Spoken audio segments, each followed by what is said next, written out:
시청자 여러분 안녕하십니까. 이제 6월 28일 두 번째 뉴스가 되겠습니다. 첫 번째 뉴스는요, 참 부끄러운 얘기인데요. 이 국민의힘 내홍이 갈수록 더 커지고 있어요. 그럴 수밖에 없죠. 왜냐하면 7월 7일이 가까우면 가까울수록 내홍이 줄어드는 게 아니라 더 커진다. 그래서 이번 내용의 핵심은 여러분들 뭐 잘 아시겠지만은 성상납에 따른 또 증거인멸 의혹에 따른 당 대표직을 유지할 수 있을 것이냐 없을 것이냐, 이게 핵심 포인트잖아요.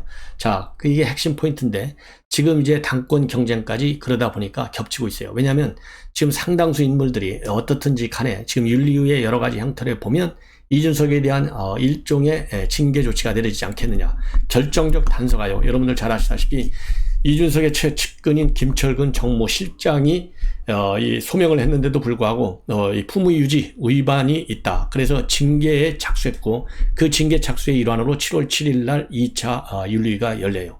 그리고 2차 윤리위에서는요, 이 김철근 정무실장에 대한 징계도 착수하지만은, 그래서 징계 결정이 내려오겠죠. 어떤 이 경고가 됐든 뭐가 됐든 내려올 테고, 그 측근 중에 측근, 더군다나 7억 투자 유치, 그야말로 입막용, 증거인멸용, 여기에 이제 심증이 간 거 아니겠어요? 그러다 보면은 결국 이준석 대표의 성상납과 관련된 증거인멸, 이 의혹이 있다라는 것을 윤리위가 심증을 거친 것이 아니냐. 그렇다 보면 결국은 실장의 이 징계는 결국 대표의 징계로까지도 이어질 수 있다. 이게 일반적 해석론입니다. 그러다 보니까요, 지금 이것이 이제 마침 당권 경쟁으로 연결되어 있는데, 이번 당 대표의 당권 경쟁은 바로 2024년의 공천권과 연계되어 있기 때문에 굉장히 민감합니다.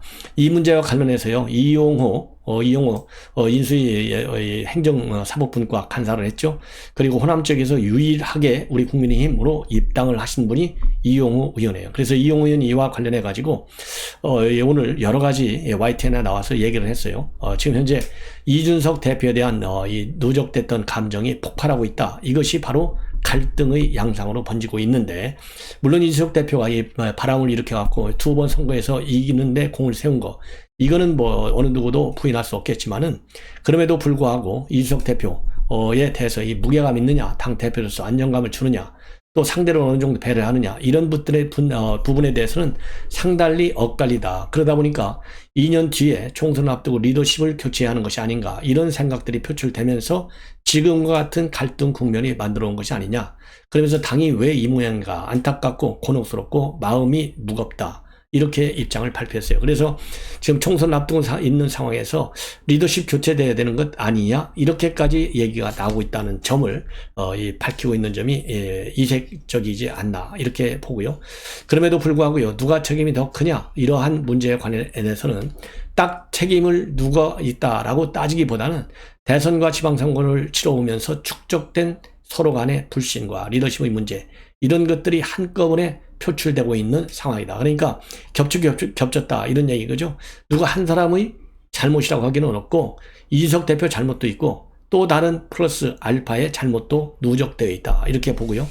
이번 당내 갈등이 당권 경쟁하고 연결되어 있느냐, 연결되어 있는 것, 이런 이 시각에 대해서는요, 이 대표 교체가 결론이 나면 당권 경쟁으로 당연히 가겠지만은, 현재로서는 임기가 1년 가까이 남아있기 때문에 그렇게 그 부분까지 연결시키는 것을 맞지 않고, 다 누구나 생각은 다 있지만 그 생각을 밖으로 표출하게 되면 당이 견뎌내기가 어렵다. 그래서 이번 이준석 대표의 임기 1년이 남아있는 상황에서 당권 경쟁으로 비춰지고 비화되고 악화되는 거, 이거는 당이 견뎌내기가 굉장히 어렵다. 그래서 이 당권 경쟁이 지금 이준석 대표의 조기 사퇴를 전제로 해서 이루어지는 것은 현 상황에서 보면 너무나 앞서간 얘기가 아니겠느냐, 이러한 인식을 하고 있는 것 같습니다. 그리고 안철수 의원이요, 정정식 의원, 즉 국민의힘 의원을 최고위원 몫으로 추천한 거, 이거는 너무나 뭐라 그럴까요, 정치공학적으로 접근한 것이 아니냐, 이 본인의 정치적인 입지를 고려해서 했겠지만, 그래서 조금 비판적으로 보고 있고요. 이번에 미래혁신 포럼, 장제원 의원의 포럼인데, 여기에 많은 인원이 50여 명이나 참석한 것과 관련해서는 언론이 또 세력화시키고 또 친소관계로 이렇게 몰아가고 있는데, 자, 아무래도 의원들도 민감하다 보니까 참석 인원이 많이 이루어진 것 같은데, 지나치게 해석해서 세력화라고 볼 필요까지는 없다. 근데 이 대목은 바로 뭐냐?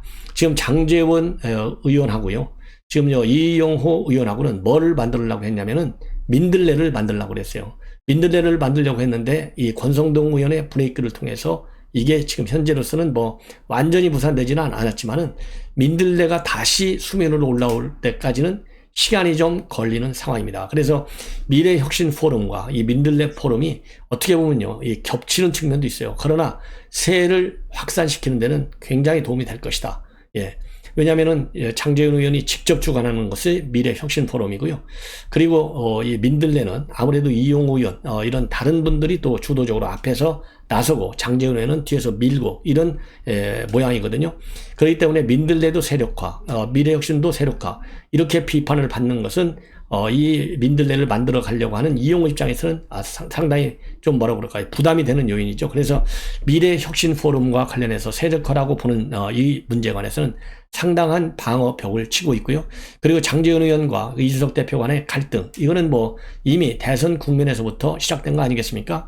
그래서 이준석 대표에 대해서는요, 이준석 대표에 대해서는 이렇게 지금 1년이나 남아있는데 이거를 당권 경쟁하고 연결시키는 것은 시기가 상조하다. 이렇게 조금 이준석 대표를 챙기는 모습을 보인 것은 본인이 이준석과 장제원 간의 이 갈등에 뭐라 그럴까요? 이 말려드는 그런 거는 바람직하지 않다. 더군다나 민들레까지 본인이 추진하는데, 그래서 일면 이 교체론까지 나오고 있다라고 하는 것은 밝혔지만은, 그렇다고 지금 당장 당권 문제하고 연결시키지는 말아라. 그래서 적절하게 수위를 말이죠.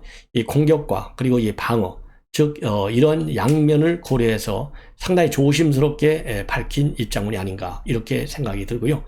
지금 이제 리더십을 교체하느냐 이런 생각들이 지금 표출되고 있는데, 이거는 바로 윤리위에서 조금 전에도 말씀드린 대로 최측근인 이 김철근 정무실장의 징계로 인해서 더 불거지는 측면이 있다 이렇게 보고요. 그리고 당내 전반적인 분위기, 그리고 언론의 전반적인 분위기와 전망을 보면 지금 윤리위 징계 때문에 이준석 대표의 자리 지키기가 그렇게 쉬운 것만은 아니다. 그렇다고 본다면 조기 교체까지도 가능한 것이고, 이용호 의견하고 좀 다릅니다. 그리고 조기 교체를 하다 보면은 임기가 6개월 이상 남았기 때문에 잔여 임기인 내년 6월까지, 그러니까 초단기 또 당대표가 나오는데, 이렇게 되면은 또 한 번 내년 여름에 다시 당대표 선거를 하면 1년 총선을 앞둔 상황에서 국민의힘이 총선 전략을 짜는데도 차질이 있을 수 있다. 그래서 지금 당원 당규까지 고치자라는 얘기까지 나오고 있는 겁니다. 이런 걸 보면 총선을 앞둔 상황에서 리더십 교체에 대비한 당원 당규까지 나온다고 하는 측면에서 이 리더십 교체 얘기가 이게 만만치 않은 또 이 하나의 논쟁거리로 이 확산될 소지를 배제할 수 없다 이렇게 봅니다. 그리고 오늘 이제 처음으로 이준석 대표가 만든 혁신위원회 회의를 가졌는데요. 여기에서 상당히 자아 비판적 발언들이 많이 나왔어요. 한마디로 지금 집권당 뉴스가 굉장히 볼상스럽다. 그래서 국민들이 혀를 차고 있는데, 이렇게 국민의 시선이 굉장히 싸늘하게 바뀌는데, 이렇게 해가지고 내년 총선에서 과연 어부지리를 기대할 수 있느냐, 천만의 말씀이다. 그래서 제대로 된 혁신을 해야 되겠고, 지금 전반적으로 흐름을 보면 국민의힘에 대한 지지도는 계속 빠지는 추세에 있다. 이러한 그리고 그동안의 혁신 조치들 내놨지만 구체적인 실행이 약했기 때문에 구체적인 실행 작업에도 이 만전을 기해야 된다. 이러한 입장문을 내놨습니다. 그래서 여기에서 오늘 이제 발언한 분들 짤막하게 여러분께 소개시켜드리면요. 최재형 의원은 뭐라고 했느냐면은 선거 승리 도취하면 안 된다. 그래서 밖으로 놓고 다투는 모습으로 비춰지면은 언제든지 우리 국민의힘에 대한 시선은 싸늘하게 바뀔 수 있고, 당 혁신을 도모하면서 변화하지 않으면 2년 총리 승리 담보할 수 없고, 또 윤 정부의 성공적 국정 운영도 담보할 수 없다 이렇게 밝혔습니다. 그리고 조혜진 부위원장은요, 지금 민생이 굉장히 어려운데 국정 현장은 3중 4중의 파도와 사투를 벌이고 있지 않느냐, 이렇게 매일 볼썽사나운 이러한 이 저급한 뉴스 생산하는 거 국민들이 혀를 차게 만들 것이고, 전반적으로 정권 현장 여론이 정권 교체 여론 이런 것들이 굉장히 높은 상태, 즉 20% 이상 높았는데 겨우 0.73%로 이 박빙으로 끝났다고 하는 것은 지금 계속해서 그동안 지지율을 까먹기만 한 것이고요.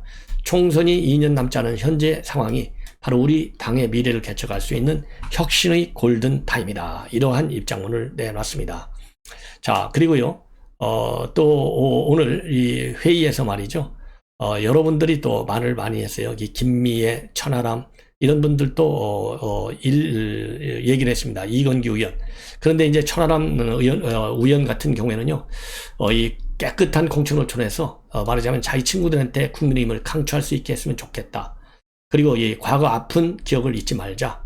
김미애 의원은요, 혁신 정강 정책 마련한 지 2년밖에 되지 않는 2년이나 됐는데 지금 구체적인 실천을 위한 입법과 정책이 굉장히 부족하다. 이런 점을 지적하고 있습니다. 자, 그리고 이제 이준석 대표의 7월 7일 이 징계위 제2차 소환 조사를 앞두고요. 김성진 씨가 그러니까 성상납했다고 주장했던 이 카이스트 김성진 대표가요. 지난 23일 날 본래 접견 조사를 받게 되어 있었는데요.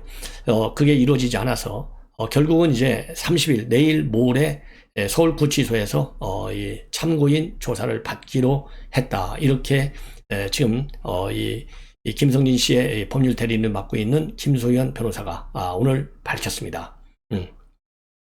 그리고요, 이준석 이준석 대표와 관련된 김성진 씨의 입장문도 추가로 오늘 이제 발표를 했는데요. 발표하면서 이 김 변호사가 밝힌 이 김 씨의 여러 가지 입장문을 보면요, 한마디로 최근에 이준석 대표가 이 간장 이번 주에 많이 부을 것 같다 이렇게 했잖아요. 그래서 간장은 안철수와 이 장지원을 얘기하는 이런 이 해석을 나왔는데요. 여기에 김성진을 때 진을 넣어가지고요, 진간장을 또 하나 신조어를 만들어냈어요. 그래서 이준석 멘트님 금주 간장을 드시는 것 같은데 그거 혹시 진간장 아닌가요? 그래서 이제 자기까지도 이제 공세를 펴볼 수 있다는 거. 그러면서 경찰청 수사를 이번 주에 받는 것은 찐 간장일 뿐이다. 나머지는 싱거울 수 있다. 이렇게 또 이 비판을 하고 있습니다. 자, 그러면은요, 지금 이제 그동안에 멘토는 김성진, 그리고 멘티는 이준석. 그래서 이 멘토와 멘티 관계로 이루어져 왔는데요.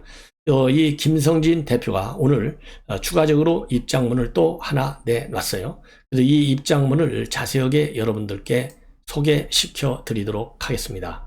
자, 이 입장문을 내용을 보면요, 약간 한 1, 2분 정도 될 것 같아요. 그래서 여러분들께요, 가능하면 그대로 말씀을 드리겠는데, 형사재판을 한 4년 동안 받아보다 보니까 이 멘티님, 우리 공대생 출신들이 법을 오히려 제대로 관심을 갖고 이해해야 되겠다는 깨달음을 얻었다라고 밝히고 있고요.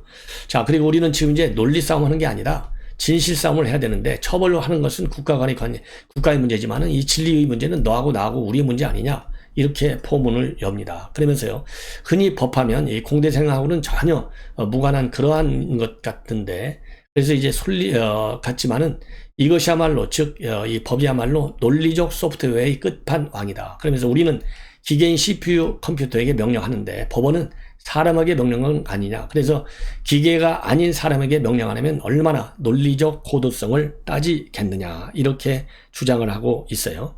논리적인 이 고도성.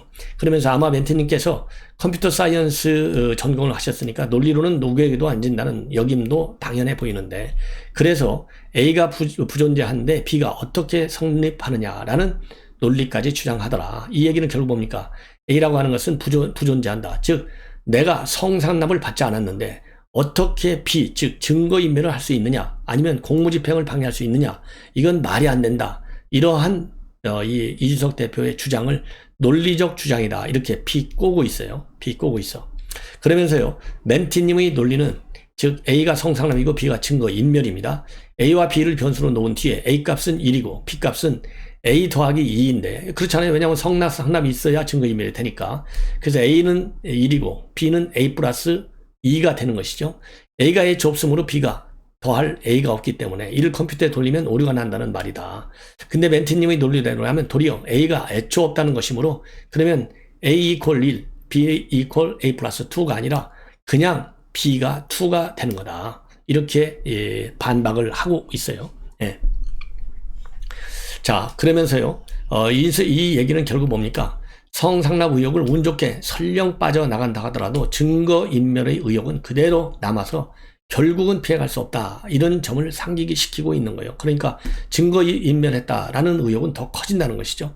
그러면서요, 대법원 판례를 인용하고 있습니다. 그래서 고도의 논리성으로 무장된 법에서도 법리 구성하기를 그 형사사건이 기소되지 아니하거나 무죄가 선고되더라도 증거의존죄의 성립에는 영향이 없다라고 한다는 대법원 판례를 인용하고 있어요. 그리고 공소시효와 관련해서는요, 한마디로 A가 무죄여도, 즉 성상납이 무죄라 하더라도 증거인멸은 성립이 된다. 왜냐? 왜 이 A, 즉 성상납이 없다고 하는 거냐?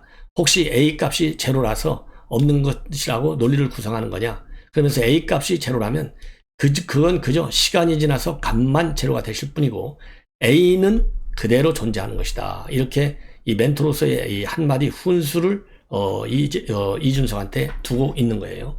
그러니까 이 성상납 시효가 이제 넘어갔다 이런 말도 있잖아요. 이거를 갖다가 이제 나름대로 시효가 넘어가서 지금 당장 유죄는 안 된다 하더라도 시효가 넘어갔다 한다 하더라도 성상납 자체 옛날 2013년도 그 팩트는 없어지는 건 아니지 않느냐. 이거를 갖다가 지금 지적하고 있는 대목이라고 봅니다.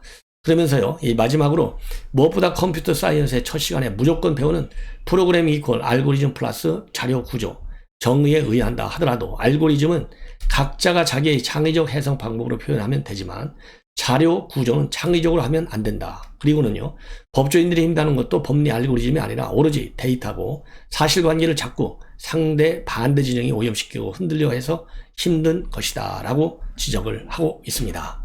자, 이렇게 보면은요, 지금 이준석 대표의 성상납과 관련된 김성기 씨의 주장 상당히 확실해 보여요. 그리고 이제 30일 날 경찰의 소환 조사를 앞두고 있는데, 자, 이 소환 조사 결과 지금 이준석 대표도 빨리 좀 발표해달라 이렇게 집요하게 주장을 하고 있지 않습니까? 그래서 이 부분에 대해서는요, 최대한 빨리 이 경찰에서 중간 수사 결과라도 밝혀달라 이렇게 저는 주장을 하고 싶습니다. 그리고요, 지금 어제 이 한동훈 장관이 헌법재판소에요, 권한쟁의 심판도 청구하고 또 가처분 신청도 동시에 신청을 했어요. 그러다 보니까 이제 오늘 이 보도가 나오는 게 지금 어제 이제 한동훈 장관 플러스 검찰 5명 이분들이 이제 청구권자가 되어 있거든요. 그러면 이 소송을 줌으로 담당하는 이 검찰은 누구냐? 이게 궁금하시지 않겠어요? 근데 이 담당 검사는 말이죠, 과거에 통진당 사건을 줌으로 처리한 검사, 그야말로 이제 지금 현재 이 검찰 중에서도 말이죠, 가장 헌법과 관련돼서 전문가로 평가를 받고 있다고 합니다. 그래서 이 법무부에서 제일 이 헌법 관련 전문가가 지금 맡고 있다. 이런 보도가 오늘 나오고 있어요. 이름이 누구냐면요, 김서구 부장검사입니다. 이분이 이 법무부에 설치되어 있는 헌법쟁점연구 TF의 팀장을 맡고 있어요. 그래서 검수한 바의 우연성을 아주 철저히 검토하고 있다. 이런 보도가 나오고 있는데요. 여러분들 잘 아시다시피 검수한 바 심판을 청구하는 이유는 두 가지입니다. 외형적으로는 절차가 이제 하자다. 그래서 우연성이 있고, 내용적으로는 또 이 내용 자체가 우연성이 있다. 그래 이렇게 지금 크게 두 가지로 분류가 되는데요. 그러면 절차적인 우연성은 뭐냐? 민주당에서 의장 탈당라고 하는 꼼수까지 써가지고 안건 조정위를 무력화시켰다는 거. 두 번째는 17분 안건 조정위를 이 8분 법사위 이렇게 해서요, 17분과 이 8분 정도밖에는 이 안건 조정위와 조정위 그리고 법사위를 거쳤다는 거. 이게 이제 절차적인 하자는 것이죠. 예를 들어서 이 안건 조정위 같은 경우는 최장 90일간이나 보장됐는데 이게 17일 만에 끝냈다? 이건 법률안 논의 자체를 민주당이 봉쇄한 거잖아요. 그리고 법사위 전체 회의도 8분 만에 마쳤다? 이거 말이 안 된다는 거예요. 그리고 국회 본회의도 필리버스터 하는데 이 회기 쪼개기를 통해서 꼼수로 무력화시켰다. 이게 모두가 절차적 하자라는 겁니다. 그리고 상임위 통과는 안 하고요. 그리고 이 수정안이 본회의에서 총결됐는데 이 안하고는 직접적으로 무관하다는 거예요. 왜? 계속해서 이 법률안을 갖다가 민주당이 고쳤기 때문에. 그래서 이 절차적인 하자가 있다. 우연이다. 이런 주장이고요. 또 하나는 법률 내용 자체가 우연성이 나는 거예요. 왜냐하면 헌법이 보장하는 검사의 수사권 그리고 공소권은 완전히 없애버려가지고, 말하자면 헌법이 지금 보장하고 있는 국민의 기본권을 심히 훼손하고 있다는 거예요. 왜 그러냐? 지금 검찰이, 법률 전문가인 검찰이 제대로 수사를 못할 경우에는 국민들은 이제 신속한 수사와 재판을 받을 권리가 있는데 그런 권리를 박탈당할 수밖에 없다. 이게 이제 국민의 기본권 침해로 되어 있습니다. 예. 그 다음에는요, 이 고발인도 이의 신청을 할 수 없도록 악법으로 되어 있어요. 이것도 평등 원칙에 위배된다는 것입니다. 이래서 지금 법무부에서는요, 헌재 충분히 이길 수 있다 이렇게 주장을 하고 있어요. 근데 이제 문제는 뭐냐? 이 헌재 재판소의 이 판사 구조가 굉장히 불량이 돼 있다는 거예요. 헌재 재판관이 9명인데 그중에 8명이 문재인 정권에서 임명이 됐고 진보 성향의 법관이 무려 5명이나 된다. 그래서요, 9명 중에 6명 이상의 찬성을 받아야만 되는데 이게 과연 받겠느냐? 어려울 수 있다. 이러한 뭐라 그럴까요? 이 비관적 전망이 나오고 있습니다. 예. 그 다음에는요, 이 권성동 원내 대표가 지금 이제 경찰이 반발이 심한데 이와 관련해서 상당히 강하게 경찰을 비판하고 있어요. 새 정부에 도대체 이 권위주의를 덧칠하겠다는 거냐? 운동권 언어로 정치적인 선동을 하지 말아라. 옛날식 운동권 용어를 쓰지 말아라. 이러한 입장을 내놓고 있어요. 그래서 이 경찰국 신설하는 거야말로 경찰 권력을 견제하기 위한 최소한의 안전장치에 불과하다. 그리고 정부가 이렇게 이제 경찰국을 신청하는 것과 관련해서 경찰의 중립성과 독립성을 해친다거나 또 이 행안부는 법적 권리가 없다거나 정부와 경찰을 장악하려 한다거나 이런 억측과 선동이 난무하고 있는데 경찰은 그러면 견제받지 않는 그런 권력이 되고 싶은 거 아니냐. 겉으로만 민주투사 흉내를 내고 있는 건데 이렇게 욕망과 언어의 불협화음을 보이는 거 이거야말로 참 애처롭다. 이렇게 비판하고 있어요. 그리고 이번에 경찰청장이 사의를 표명했는데 이거야말로 자기 권력을 지키기 위해서 자기 의무를 저버린 치안 사보타주다 이렇게 주장을 하면서요. 과거 민정수석 실이라든가 경찰청이 밀실에서 경찰 인사를 했는데 이거를 대통령실에서 이 경찰을 직접 지휘 통제하는 경우가 그동안에 많았다. 청와대에서요. 그때는 이 경찰은 민중의 지팡이였냐 아니면은 권력의 지팡이였냐 이렇게 반문하면서요. 지금 이제는 이제 청와대에서 그렇게 은밀하게 밀실에서 인사를 하지 않고 행안부라고 하는 이 경찰국을 설치해서 투명하게 시스템적으로 이렇게 하는 인사가 오히려 경찰의 독립과 독립을 더 보장할 수 있는 그러한 민주당 원칙에 맞는 제도다. 이렇게 행안부의 입장을 방어를 하고 있습니다. 그리고 차기 경찰 후보 군으로는요 2명으로 압축됐다 이런 보도가 나오고 있어요. 윤희근 경찰청 차장, 그 다음에 김광호 서울청장이 유력한데요. 의외로 이 박지영 경기남부청장의 발탁 가능성도 있다 이렇게 보도가 나오고 있습니다. 그래서 이 윤희근 청장의 경찰청 차장인데요. 이분의 경우에는요 경찰대 4기 출신이에요. 그리고 이제 김광호 서울청장은 울산 출신이고 행정고시 출신입니다. 그리고 박지영 경기남부청장은 호남 출신이기 때문에 나름대로의 이 내정될 수 있는 정치적인 뭐라 그럴까요? 이 어드밴티지, 이점은 하나씩 가지고 있는 게 아니냐. 그래서 이제 2파전, 3파전으로 압축되고 있다. 이런 보도를 해드립니다. 또 시청자 여러분들께요. 이 경찰청장 얼마나 중요한 자리예요? 더군다나 윤석열 대통령의 경우에 경선 국면에서요. 경찰청장을 차관급이 아닌 장관급으로 올리겠다라고까지 입장을 발표한 상황이에요. 자, 그렇기 때문에 그리고 지금 국기문란 사건으로 내몰리고 있는 상황에서 후임이 임명되는 그런 과정이 있기 때문에 굉장히 중요한 인사 중에 하나가 아닌가. 그래서 제가 빠르게 여러분들께 뉴스를 보내드리도록 하겠습니다. 시청자 여러분 대단히 고맙습니다. 감사합니다.